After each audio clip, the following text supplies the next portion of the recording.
Okay, I have a great show for you today. We're going to be talking about the infiltration of the United States by new ideologies, actually old ideologies that are just taking a new form. And I want to go through those so that people understand just how dangerous they are. Mike, thank you so much for joining me today. Thank you, Stephen, for giving me the opportunity to appear here with you. So, just some background. You're a writer and author. You've worked with the Wall Street Journal. You travel all over the world speaking. You've got a new book out on Marxism. One thing that I wanted to ask you is we've got this new Title IX change that's coming out with the Biden administration, specifically with protecting women and women's sports. Uh, is this part of Marxism where they're trying to confuse gender and sex and keep women in a one down position? What are your thoughts on the women's sports and men believing that they should be able to play within women's sports? Oh, absolutely. We're likely to take up the whole half hour on this because it is queer theory and gender theory are the two areas that are the most um, it's Marxism at its purest in the sense that they deny reality the most. What the Biden administration has done with Title IX is adding gender, sexual orientation, and gender to sex. When Title IX was first written, nobody thought that they had to define sex. They just said that the same amount of money that was spent on men's sports in colleges and universities that use taxpayer money should be spent on girls' sports. That has been a great thing. I have a daughter who played basketball. She played volleyball all through high school. She was the captain of her volleyball team. And many American parents will connect to this immediately. We've all had daughters who have had great teenage years in travel, everything. What this will do now is they will say, well, no, yeah, we also have gender identity and sexual orientation added as a definition of things that will be protected under Title IX, which means that that girls lose because what it says is that a boy who just says he's a girl, a boy who's a mediocre player in whatever sport can now just cross the line and say, well, I'm now a girl and I'm going to play on the girls' volleyball team or on the girls' field hockey team or on the girls' lacrosse team. And not only is this dangerous physically to the girls and young women he will be facing, and this has happened already. For example, there was a famous case not too long ago of a boy who served in a volleyball game, and he served so hard that he hit an opposing girl on the face, and she lost all her teeth. But this will assure, as we saw with Leo Thomas, that boys who are the reason why we have sex segregated sports is because boys have an advantage. And we see that across. That doesn't mean that a specific woman or girl cannot be better than a specific woman or boy. Billie Jean King, however old she is, can really kick my butt in tennis today. But in general, boys have an advantage over women, and this will kill women's sports. It could kill women's sports.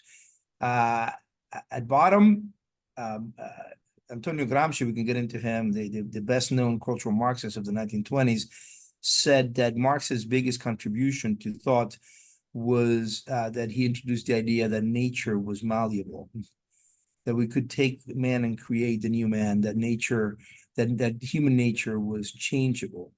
In other words, they are at war with reality. We have just seen this very recently now with the new CEO of NPR, Catherine Amar, who says that the pursuit of truth is deleterious to getting things done. That there is no truth in the sense that we all have our individual truths. She's comical and almost, people are comparing her to Tatiana McGrath, the fictional character. She's so woke, but this is what at bottom the biggest difference between conservatives like me, and I don't know you at all. I don't know if you're a conservative, in Marxists is that we believe in objective truth. We believe that there's a human nature that is unchangeable. And they believe that they can create what they call the new man. The new man. Che Guevara called it the nuevo hombre in Spanish. And then the new man never shows up. It's always old man, and they get awfully frustrated, and they institute very totalitarian practices. Yeah. Okay. So I guess one of the best examples would be Riley Gaines, Yes, the top of her class swimming athlete. Suddenly, she is getting all this attention, and then this Leah Thompson comes yes, in, who is hundreds down the list in men's swimming, but right, now suddenly becomes the top swimmer in women's sports. right, She put out on Twitter just today, the Biden administration has just officially abolished Title IX as we know it. Now right. sex equals gender identity. In a nutshell, the new rewrite means men can take academic and athletic scholarships from women. Yeah. Men have full access to bathrooms, locker rooms. Men can be housed in dorm rooms with women. Student and faculty must compel their speech by requiring the use of preferred pronouns. Basically, if you don't do these things, you will be called a harasser, someone committing harassment. What are your thoughts on her comments? Well, I know I completely agree with Riley Gaines. I think it was Leah Thomas. Was it Leah Thompson or Leah Thomas? One of us has to Google this in the course of this interview. Okay. I think it's I think it's Leah Thomas. I could be wrong. And there was a picture, right? That iconic picture when Leah beat Riley Gaines, and Leah is almost twice the size of Riley Gaines. Leah is a man with very long arms and a height that's really rarely ever achieved by girls. And in height, my children were swimmers. Height matters a lot in swimming. Absolutely, we have to fight this tooth and nail. This is the Biden administration buckling under to a very woke element around it. This is not Biden. Biden doesn't. Biden believes that his uncle Bosie was eaten by cannibals. He he doesn't. But the people around him who have the power have said this is what you need to do to get reelected and stay in power. And power is really at the bottom of this, is at the crux, and what they want is power. And they have gone ahead and done this, but we need to forget politics, forget the elections. We need to fight this tooth and nail because we need to stick by the truth. We cannot force people to use the wrong pronouns. I will call you, Stephen, if you were to tell me, actually, Mike, in the course of this interview, I changed my name. I want you to call me Door. I would honor that. I would call you Door because I respect you. What I would never do, because I respect myself, is refer to you as a she or as a her. And to force me to do that is compelled speech, which violates the First Amendment. So it's unconstitutional to compel speech, to force people to engage in lies. Solzhenitsyn, one of the Soviet Union's best known dissidents, Alexander Solzhenitsyn, had this great line: "Do not live not by lies," which is then the title of the book of a very intelligent conservative intellectual named Rod Dreher. We cannot live by lies. We have to refuse to live by lies. So this is at the bottom. We cease to exist as human beings. We will just be. We will have a skin coat, but we will lack a soul as a country and as individuals if we have to affirm what we know is a lie. Yeah. I know Dr. Jordan Peterson from Canada, he's dealing with this where they're trying to force him to use certain gender and pronoun. And he's like, I'm not going to do it. And they're like, well, we're in Canada. We can actually control what you talk about. And he's at risk of losing his medical license, Right. his business, everything. Gratefully, we have that in America, but if we don't fight for it, we're not going to have it for Right. much longer. I did look it up. It's Leah Thomas. So you were Yes. correct, and I added in a Thompson. I guess the male part of him was on my mind. I added in the word son, so I apologize about that. But as I read the news for hours and hours a day preparing for my show, I see the left constantly, consistently boiling things down to gender ideology, race, sexual orientation. Is this part of Marxism where they try to infiltrate a society based on these parameters? Yes, very much so. So Catherine Gork and I have written a book, Next Gen Marxism, Next Gen Marxist, and Marxism rather, and Marxism has gone through several evolutions. The first Marxism, Marxist Marxism, which he penned down when he wrote the manifesto in 1848, and then he amplified in Capital, Das Kapital, in its German title in 1867. Manifesto 1848, Capital 1867. They had the economics had a primacy. The material forces of production, the changes in the material forces of production would dictate the pace of revolution. The man's social class depended on his relationship to the means of production, et cetera, et cetera. But Marx was wrong. He said the proletariat, the worker, the man who worked with the lathe operator would be constantly revolting and overthrowing the bourgeois, the owner of capital, and killing the bourgeois, raping his wife and daughter, and killing his family because he believed in violent revolution. And that didn't happen. There were no revolutions between the Manifesto of 48 and the establishment of the Soviet Union in 1917. And when it came, it was not an industrialized country. It was Russia, which was kind of Tsarist. Russia was kind of a backward, not very industrialized part of Europe. And European intellectuals who tried to copycat the Soviet Revolution between 1919 and 1921 failed.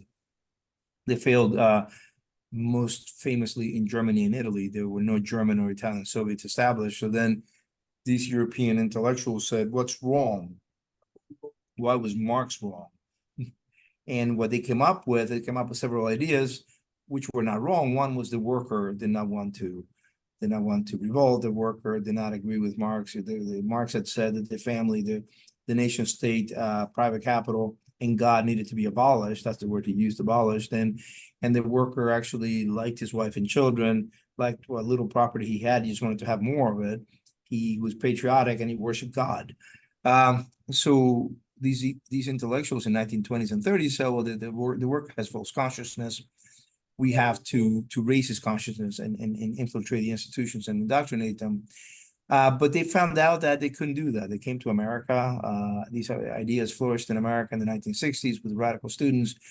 So then the addition that we had here in America is that it would be the members of the marginalized sexual and racial groups would then be the agents of revolution. You know, Herbert Marcuse, who was one of these European intellectuals, he was German. He was a member of the Frankfurt School. He came to New York. Columbia University offered Teachers College in the Upper West Side of Manhattan, Morningside Heights, for them to settle in, and they continued doing their thinking from there.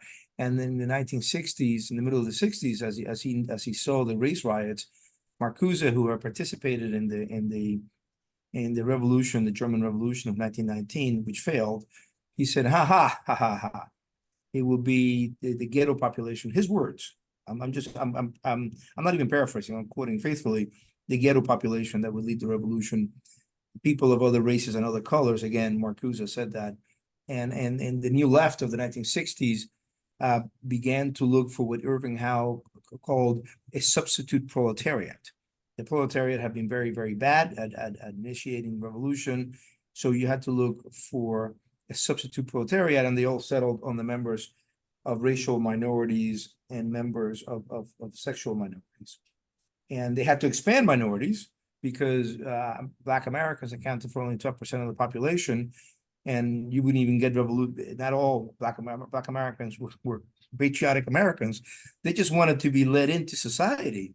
They just wanted to have to have the injustices that were being practiced against them stop. They didn't want to overthrow society. They loved America. They just wanted to be Americans, with all the full rights of Americans.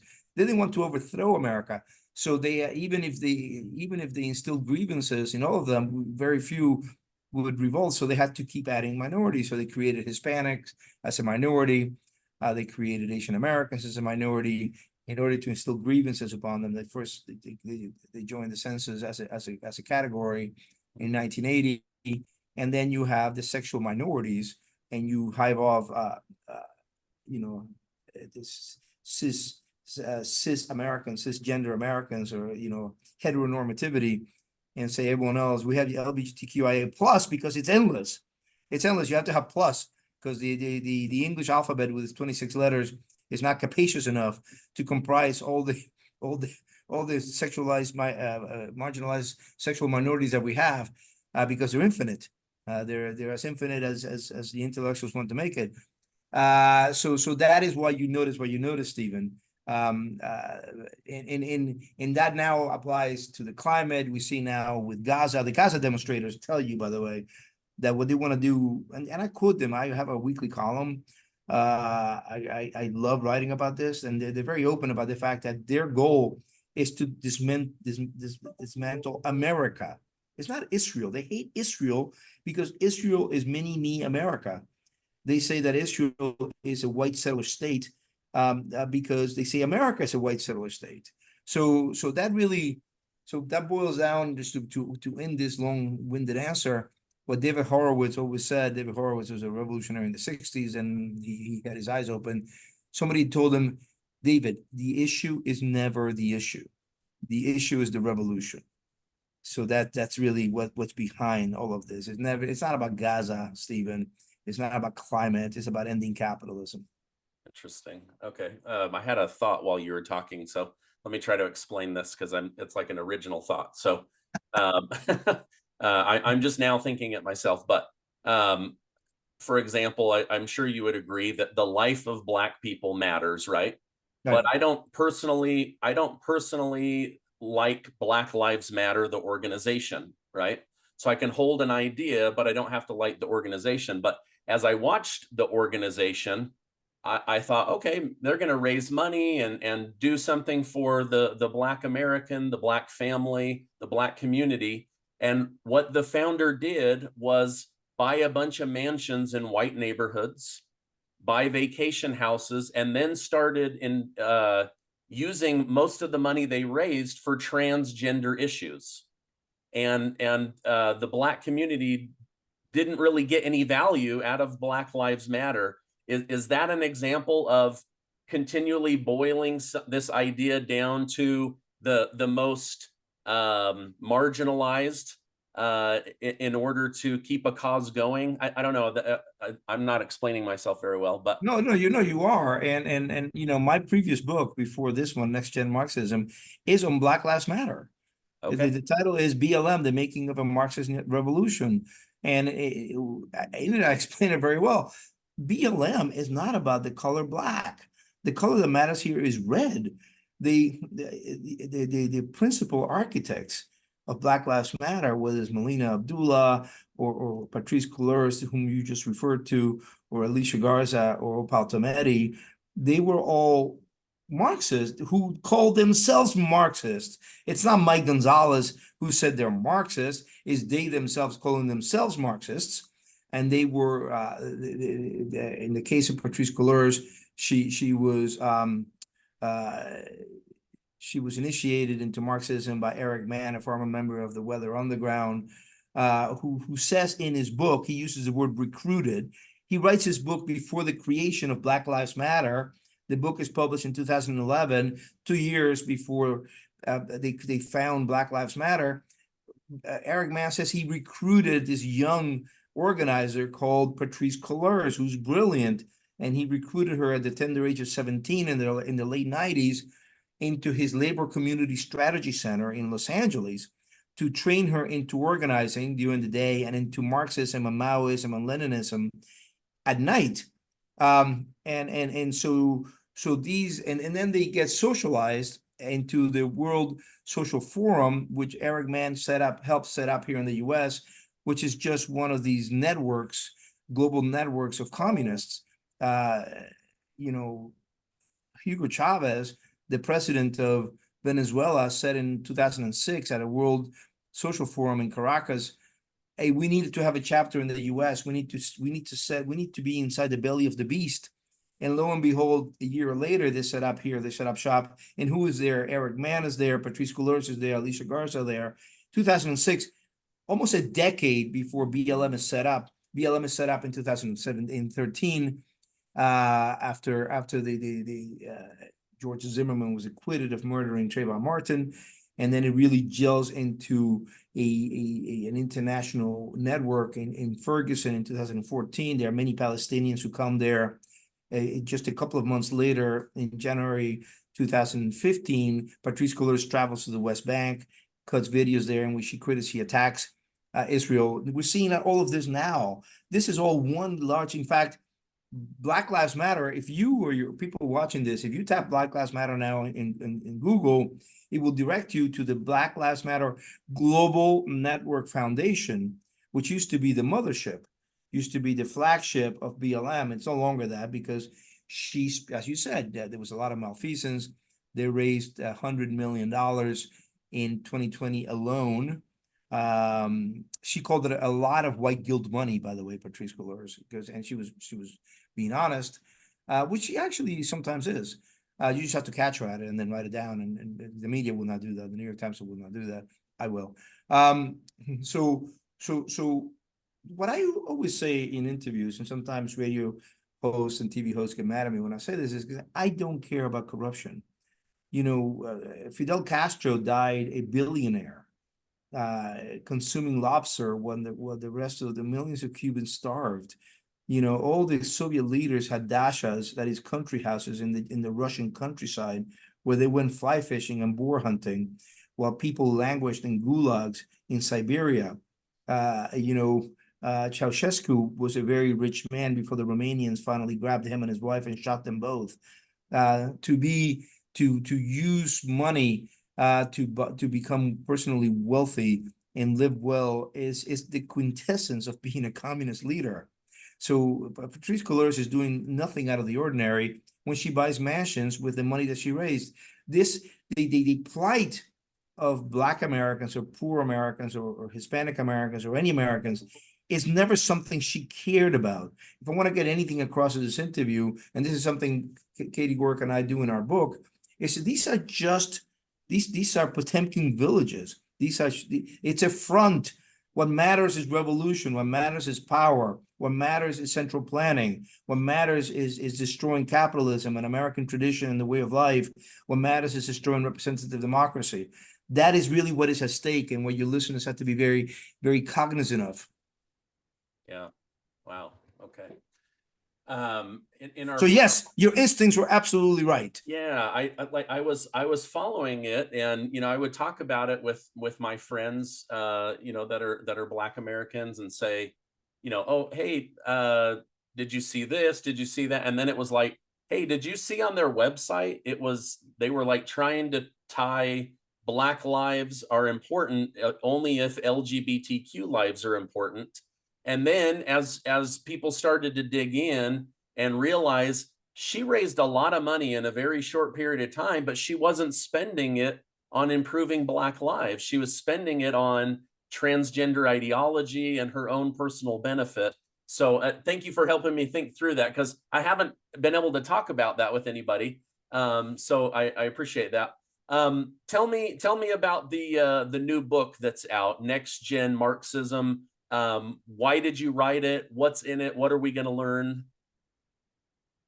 Katie Gorka and I wrote it because we wanted to explain to Americans all these things. Why are they seeing their country being torn apart? Why are they seeing America being changed so quickly? And the changes really begin to accelerate with the founding of BLM in 2014. And then they suddenly explode with the BLM riots of 2020. You have over 660 riots. BLM GNF sent out, and they're proud of this, 127 million emails to organize the protest. The protests were 12,000. The riots were over 660, according to ACLED, the active conflict and local resolution project in Princeton. I have mangled that title, but ACLED, ACLED. And and we wanted to say, look, this is what is happening.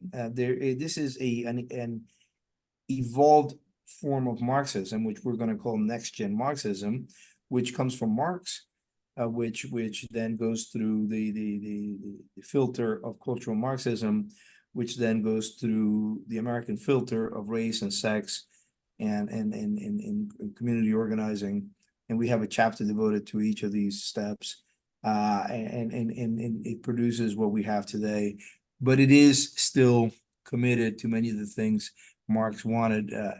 The most important is the reduction of all of human interaction into a conflict between the oppressed and their oppressors. It's a zero-sum world view, which is crazy, and it's not true. It's false.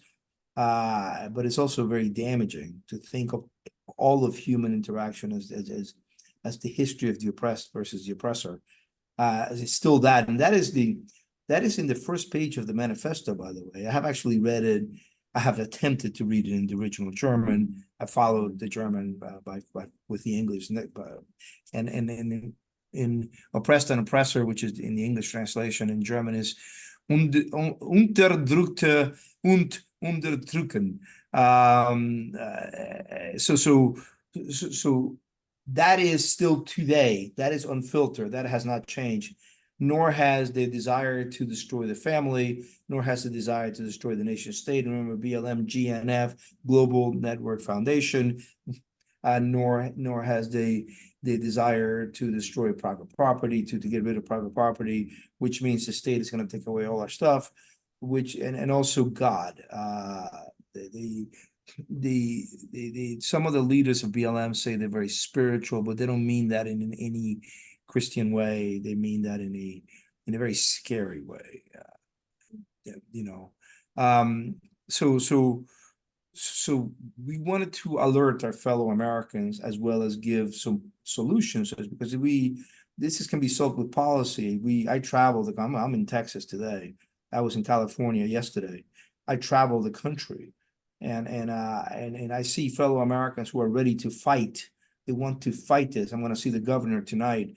And what we need to do in Washington is provide them with policies. You were talking earlier about with this, it's already happening, but definitely with the rehashing of Title IX, will be become illegal to use the wrong pronouns. You can get fired, maybe now arrested. That is unconstitutional, and we cannot ask our fellow Americans to fight this in the workplace. It's very easy for me to say this. I'm not going to get fired for speaking the truth, but our fellow Americans sometimes will. So we have to give them protection with policy. Our political class has to protect our fellow Americans, to let them lead lives where they can thrive, where their families can thrive, where they're not being oppressed themselves by the government. Yeah, no. And I appreciate all your hard work. I know you are on the road all the time trying to educate people, whether it's people like myself or government people. We need brave, educated people like you helping us understand, because the rest of us sit back and we read the news and we go, wait, what is this? I don't understand. This isn't the America I grew up with. How do we become a better nation when it feels like we're a nation in decline? So I'm going to put a direct link down below to your book, Next Gen Marxism. Mike, if people want to follow you online, where can I point them? What's the best way to do that? I am very active in X, formerly Twitter. I'm very happy that Elon Musk bought Twitter. Is now a free zone, a free speech zone. He's going to war with the communist government of Brazil over this. We have to support what he's doing, and I'm not endorsing Elon. I don't agree with many. Elon's a liberal, but he's a liberal who agrees with me on these main issues. So you can find me there at Gundisalvus, which is Gonzalez in Latin. Gundisalvus, Gundisalvus. You can find me at Heritage. Just look for Mike Gonzalez. I'm easy to find. I'm a weekly columnist in the Washington Examiner. I just have a piece today, which people can find on the Blaze. It's Glenn Beck's portal. And I write occasionally for the New York Post. As you said, I've written for the Washington Post, the Wall Street Journal, many publications. I'm not hard to find. It's Gonzalez with a Z. Katie Gorka. Yeah, sometimes she goes by her full name, Catherine Cornell Gorka. But Katie, with Katie Gorka, you can find her as well. She's also out there, by the way. She's also traveling the country. Yeah. We're dividing and conquering. I take one state, she'll take another state. We cannot duplicate ourselves. So, but we can duplicate in that she's my co-author, and she and I are going out and talking to everybody. Great. Well, I'll put those direct links down below. I appreciate you coming on. Have a great rest of your day. Thank you, Stephen. You too.